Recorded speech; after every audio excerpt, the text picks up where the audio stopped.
L'infini se contemple indéfiniment. Ça se passe là-haut, par Eric Simon. Il y a 2 semaines, je vous racontais la découverte de nouvelles bouffées rapides d'ondes radio observées dans la source FRB 121102. La bouffée d'ondes radio la plus bizarre des 18 connues à ce jour. Les FRB étant elles-mêmes parmi les phénomènes les plus bizarres et les moins bien compris aujourd'hui.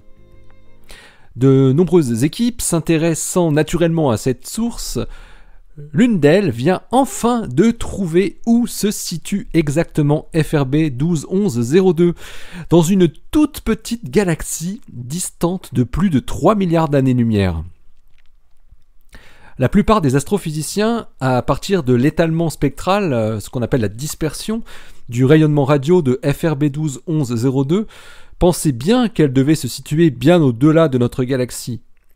C'est désormais démontré par la trouvaille de la galaxie hôte de l'objet produisant cette bouffée rapide d'ondes radio. Connaissant la distance plus précisément, les astrophysiciens peuvent maintenant mieux calculer l'énergie émise par cette source et donc plus facilement contraindre quelle peut être son origine, quoique toujours inconnue.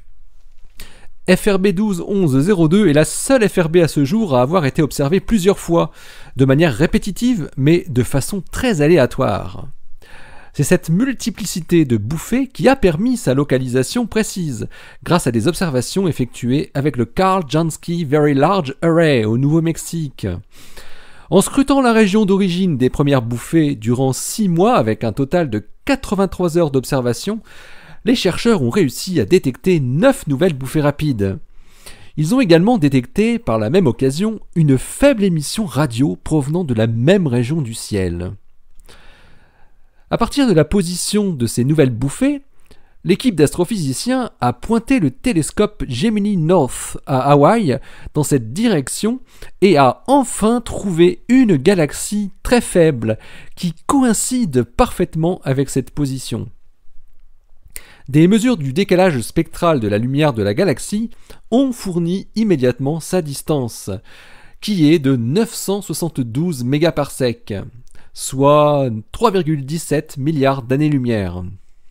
Shami Chatterjee de l'université de Cornell, Srinarsh Tendulkar de l'université McGill, Benito Marcotte du VLBI et tous leurs collègues montrent ainsi que l'énergie dégagée lors d'une de ces bouffées d'ondes radio en l'espace de 5 millisecondes surpasse l'énergie rayonnée par toutes les étoiles de sa galaxie hôte. Cette découverte importante est détaillée dans pas moins de 3 articles, le premier dans Nature cette semaine et les 2 autres dans The Astrophysical Journal Letters. La galaxie hôte de FRB 121102 est une toute petite galaxie dont la masse n'est seulement que de 1/1000 de celle de notre galaxie, pour une dimension 10 fois inférieure. Ce qui surprend les chercheurs, c'est justement cette pauvreté de la galaxie hôte en étoiles, même si elle montre un taux de formation d'étoiles assez soutenu pour une galaxie de ce type, avec 0,4 masses solaires par an. Comme on estime que la source de ces FRB devrait préférentiellement être des étoiles à neutrons, des pulsars fortement magnétisés, qu'on appelle des magnétars, on devrait plutôt les rencontrer dans un environnement riche en étoiles. D'un autre côté, les galaxies naines ont la particularité de contenir du gaz contenant peu d'éléments plus lourds que l'hélium, et donc sujettes à produire des étoiles plus massives. Et qui dit étoile massive dit supernova et donc production de pulsars. Mais l'hypothèse pulsar n'est pas la seule. Et oui, les nouvelles données du VLA, qui montrent la présence d'une source radio continue très proche de la localisation de la FRB, suggèrent que cette dernière est voisine d'un trou noir supermassif et qui serait à l'origine de la source radio continue. L'équipe internationale a donc cherché à détailler plus précisément ces différentes sources radio, grâce à d'autres radiotélescopes comme le VLBI, Arecibo ou le VLBA.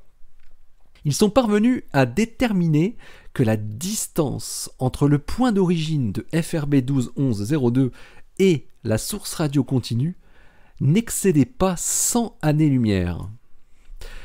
Il se pourrait alors qu'il s'agisse du même objet et que les bouffées rapides soient liées à de la matière tombant dans le trou noir. Les deux hypothèses sont donc toujours possibles. Les galaxies naines sont d'ailleurs connues pour abriter avec une plus grande probabilité des bouffées longues de rayons gamma et des supernovas superlumineuses. Nous sommes peut-être également en présence d'un mix des deux hypothèses, un magnétar produisant des effets à proximité d'un trou noir supermassif, ce qui expliquerait la rareté de ces observations. Quoi qu'il en soit, maintenant que les astronomes connaissent la galaxie d'origine de ces émissions radio surprenantes, ils vont pouvoir scruter dans toutes les longueurs d'onde possibles cette galaxie naine à l'allure insignifiante pour comprendre l'origine exacte du phénomène. L'élément crucial à mettre en évidence sera l'existence ou non d'une pulsation ayant une fréquence de répétition donnée dans les signaux. Cela indiquerait un phénomène lié à une rotation, donc plutôt un pulsar.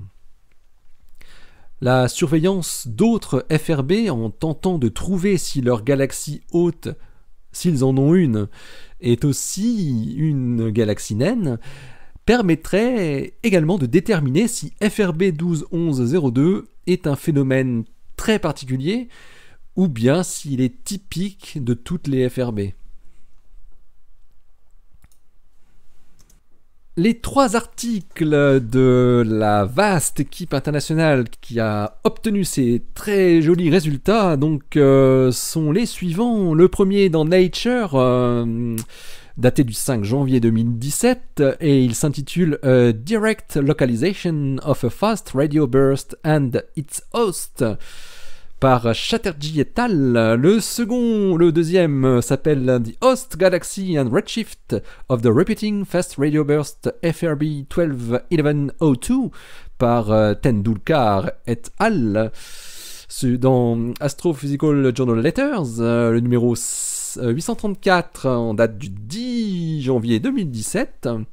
Et enfin, le troisième s'intitule The Repeating Fast Radio Burst FRB 121102 as seen on milliarc-second angular scales par Benito Marcotte et al. Bien évidemment, toujours dans Astrophysical Journal Letters, le même numéro en date du 10 janvier 2017. Allez, restez bien à l'écoute sur le www.ça-se-passe-là-haut.fr. Ça se passe là-haut, le blog ou l'univers des FRB, oui, des FRB, des Fast Radio Bursts, se contemple indéfiniment. Et vous retrouvez cette émission toujours sur iTunes, toujours sur PodCloud, toujours sur Stitcher, toujours sur le blog.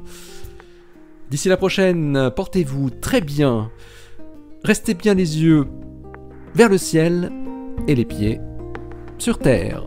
Allez, salut!